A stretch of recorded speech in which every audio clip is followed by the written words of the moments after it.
नमस्कार, मी Shridhar Kulkarni, MP registered mutual fund distributor, ARN number 1764।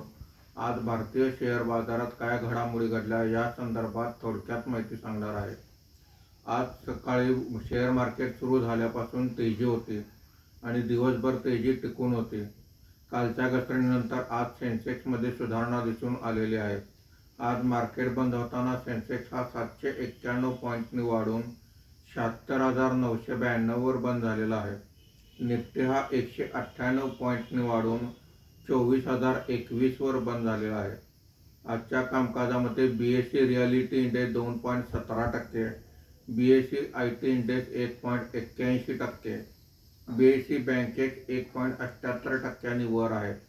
BSE capital goods index 1.87% खाली आहे।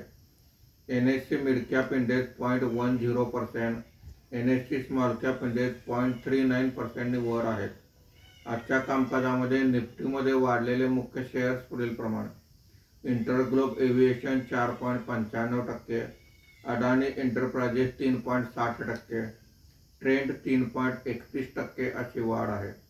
आज निफ्टीमध्ये घसरलेले मुख्य शेअर्स पुढील प्रमाणे: बजाज ऑटो 2.74%, NTPC 2.07%, ONGC 1.78% असे घसरण आहे।